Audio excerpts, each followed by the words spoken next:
అష్టాదశ పురాణములు గరుడ పురాణం ఆచారకాండ 50 రత్నాల పుట్టుక కథ వజ్ర పరీక్ష వీడియో చేసినవారు కంచి త్యాగరాజులు రత్నాల పుట్టుక కథ వజ్ర పరీక్ష ప్రాచీన కాలంలో బలాసురుడను ఒక రాక్షసుడుండేవాడు. అతడు ఇంద్రాది దేవతలందరినీ యుద్ధంలో జయించి దేవతల అసమర్థతని తన త్రైలోక్యాధిపత్యాన్ని లోకానికి చాటుకున్నాడు. బలాసురునికి ఇచ్చిన మాటను తప్పకూడదనే నియమం ఉండేది. దేవతలు బ్రాహ్మణ వేషాలలో అతని వద్దకు పోయి తామొక యజ్ఞాన్ని తలపెట్టామని బలిపశువు కోసం అతనిని యాచించడానికి వచ్చామని బలాసురుని బతిమాలుకున్నారు. అతడు వెంటనే వారికి కావలసిన బలిని తాను సమకూర్చగలనని మాట ఇచ్చాడు. వెనువెంటనే దేవతలు నువ్వే కావాలి అన్నారు. ఈ విధంగా తన వాగ్వజ్రానికి తానే బలి అయిపోయాడు బలాసురుడు. బలాసురుని బలిదానం ఉత్తినేపోలేదు. లోక కళ్యాణం జరిగింది.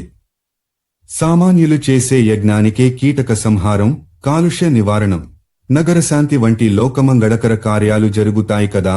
అలాంటిది ఇంద్రాదులంతటివారు ఒక మహాదాతను బలిపశువుగానే చేసిన యజ్ఞానికి సామాన్య ఫలితముంటుందా? ఒక లోక కళ్యాణమేమి, త్రైలోక్య కళ్యాణమే జరిగినది. బలాసురుని శరీరము ఈ విశుద్ధ కర్మ వలన పరమ విశుద్ధ శరీరముగా పరిణతి చెందినది. సత్వగుణ సంపన్నమై విరాజిల్లినది. అందలి అన్ని అంగములు రత్నబీజములై ప్రపంచమునే సంపన్నము గావించినవి. దేవతలు, యక్షులు, సిద్ధులు, నాగులు ఆ బలాసురుని శరీరాన్ని ఆకాశమార్గంలో గునిపోసాగినారు. ఆ యాత్రా వేగం వల్ల అతని శరీరం తనంతటా తాను ముక్కలైపోయి పృథ్వీపై అక్కడక్కడ పడినది. సముద్రాల్లో, నదుల్లో, పర్వతాల్లో, వనాల్లో, మైదానాల్లో ఎక్కడెక్కడ రంచమాత్రమైన అత్యల్ప పరిమాణం ఆ మహాదాత శరీర శకలాలు పడ్డాయో అక్కడక్కడ రత్నాల గనులేర్పడ్డాయి. వాటి నుండి వెలికి తీయబడిన రత్నాలకు, వజ్రాలకు అద్భుత శక్తులున్నట్లు కనుగొనబడింది. రత్నాలలో వజ్రం, ముక్తిమణి, పద్మరాగం, మరకతం, ఇంద్రనీలం, వైదూర్యం, పుష్పరాగం, కర్కేతనం, పులకం, రుధిరం, స్ఫటికం, ప్రవాళం మొదలగు పేర్లతో ప్రత్యేక లక్షణాలతో ఇవి ప్రకాశిస్తున్నాయి.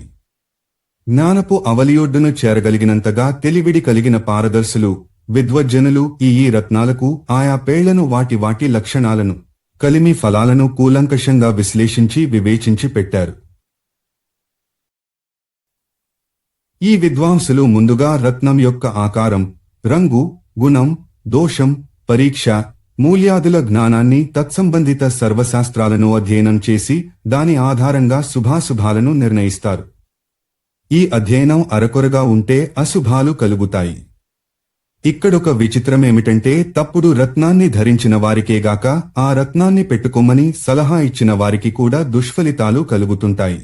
కాబట్టి శాస్త్రాన్ని క్షుణ్ణంగా చదివిన తరువాతనే రత్నశాస్త్రులయ్యే సాహసం చేయాలి.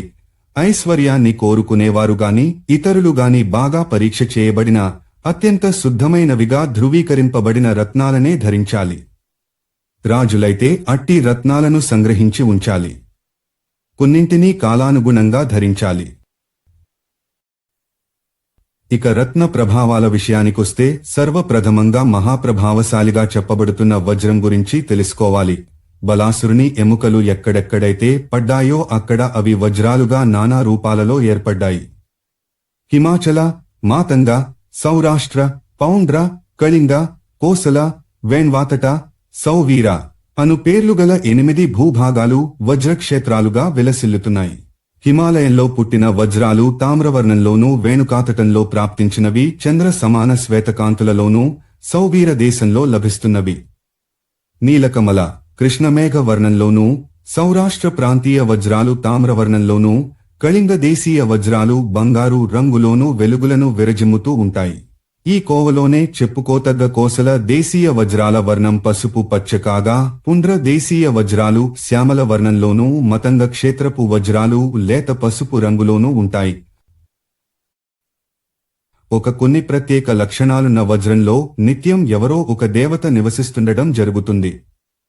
అత్యంత క్షుద్రవర్ణం అంటే ఒక రంగు ఉందని అనిపిస్తుంటుంది గాని అది ఏ రంగో తెలియనంత లేత రంగు తొలి లక్షణం. ప్రక్కలలో స్పష్టంగా కనిపించే రేఖ బిందు మాత్రం నలుపు ఒకటి కాక పదక క్రాసదోషరాహిత్యం పరమాణువంత తీక్షమైన ధార ఈ లక్షణాలు దేవవాస వజ్రానివి. వజ్రం యొక్క రంగుని బట్టి అందులో ఏ దేవతలుంటారో శాస్త్రంలో ఉంది.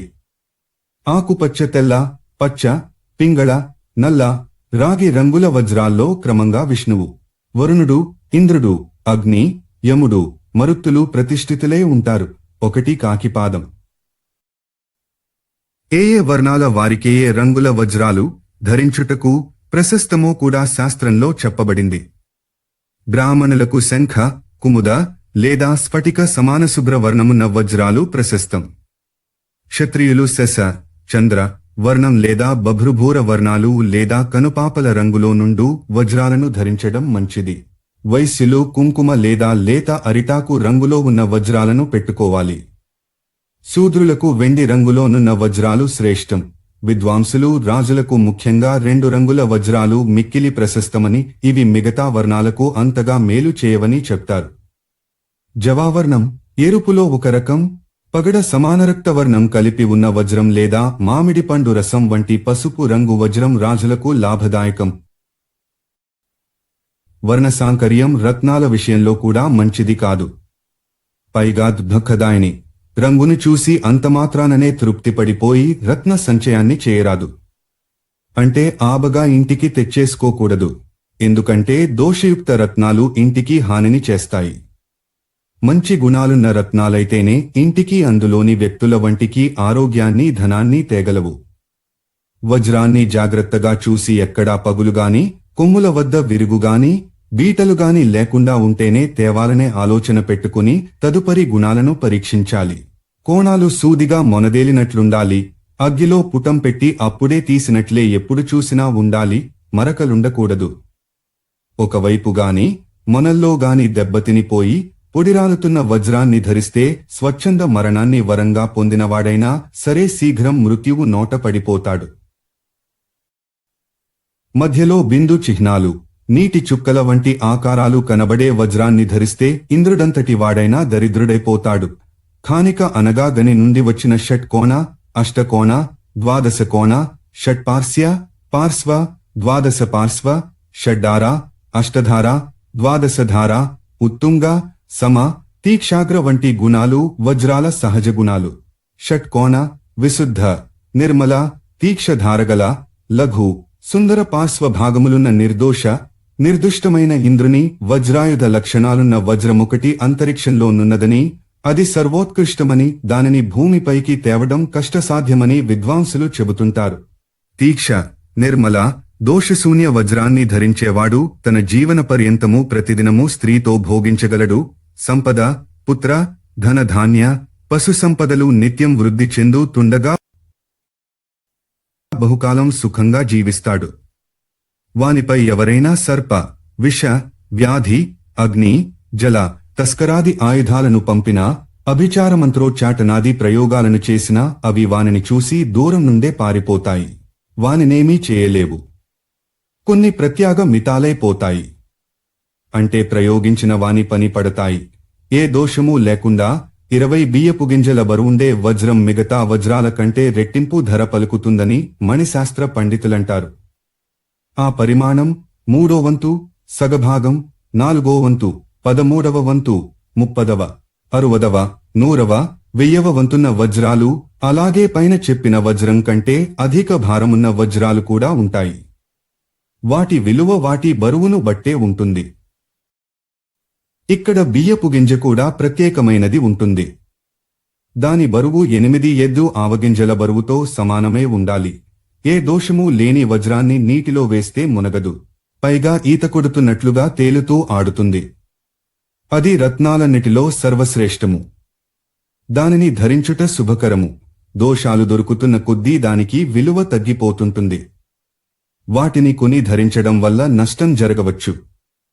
కొన్ని వజ్రాలు కాలక్రమాన దోషయుక్తాలవుతాయి. రాజు వాటిని వెంటనే ధరించడం మానివేయాలి. ఇతరులు ధరించవచ్చని కాదు, కాని ఆ వజ్రానికున్న శక్తి తగ్గిపోతుంది. రాజు అలాంటి వాటిని పెట్టుకోవడం కొనసాగిస్తే రాజ్యానికి మంచిది కాదు. పుత్రాపేక్షతో వజ్రాన్ని ధరించే స్త్రీ ఇతరుల వలె రత్న శాస్త్ర పారంగతిని మాత్రమే కాక తనకు అలవాటైన జాతకరత్నను కూడా సంప్రదించి ఆ పని చేయాలి. దోషయుక్తమైన రత్నాలను ధరించుటే దోషము. ఇక దాని వలన మంచి జరగాలనుకోవడం మృగతృష్ణలో నీరు త్రాగాలనుకోవడమే. వజ్రాల విషయంలో మోసం జరిగే అవకాశాలెక్కువ. కాబట్టి కూలంకష పరీక్ష మిక్కిలిగా అవసరమవుతుంది. నకిలీలు ఎక్కువ మెరుపును కలిగి ఉంటాయి. కాని ఆ మెరుపు ఎంతో కాలముండదు. కాని అప్పటికే ఆలస్యమైపోయి జరగవలసిన కీడు జరిగిపోతుంది. క్షారద్రవ్యం ద్వారా, శాస్త్రోల్లేఖిత పద్ధతుల ద్వారా, శాణ ప్రయోగంతో వజ్రాలను పరీక్షించాలి. ఈ భూమిపైనున్న అన్ని రత్నాలపై లోహాది ఇతర ధాతువులపై వజ్రం గీత పెట్టగలదు. కాని వజ్రంపై గీతను పెట్టడం దేనికీ సాధ్యం కాదు, ఒక్క వజ్రానికి తప్ప. పుష్పరాగాది జాతిరత్నాలు ఇతర జాతిరత్నాలపై గీతను గీయగలవు. కాని హీరకము, కురువిందము, మాణిక్యం తమ జాతి రత్నాలనే గీయగలవు. వజ్రాన్ని వజ్రమే కోయగలదు. స్వాభావిక వజ్రానికి మాత్రమే తన కాంతులను పైపైకి అనగా ఆకాశదిశగా ప్రసరింపజేసే శక్తి ఉంటుంది. ఇంద్రాయుధ చిహ్నాంకితములైన వజ్రాలు కొన్ని అరుదుగా ఉంటాయి. వీటిపై ఆ గుర్తు స్పష్టంగానే కనిపిస్తుంటుంది. కేవలం ఇవి మాత్రమే కోణాల వద్ద విరిగిన బిందు రేఖా చిహ్నదూషితాలైన తమ శ్రేష్టతను పూజ్యతను నిలబెట్టుకునే ఉంటాయి. అనగా వీటిని ధరిస్తే నష్టం జరగకపోగా ఉద్దిష్ట ప్రయోజనాలన్నీ నెరవేరుతాయి. మెరుపుతీగలలోని కాంతితో సముజ్వలంగా వెలుగులను విరజిమ్మే వజ్రాలను ధరించే రాజు అతిశయ ప్రతాపవంతుడై జగదేక వీరుడై విలసిల్లగలడు. సమస్త సంతానాలతో వర్ధిల్లుతూ పెద్ద కాలముపాటు పుడమి నేలగలడు. అధ్యాయం 68. అష్టాదశ పురాణములు. గరుడ పురాణం. ఆచారకాండ. 50. రత్నాల పుట్టుక కథ. వజ్ర పరీక్ష. వీడియో చేసినవారు కంచి త్యాగరాజులు.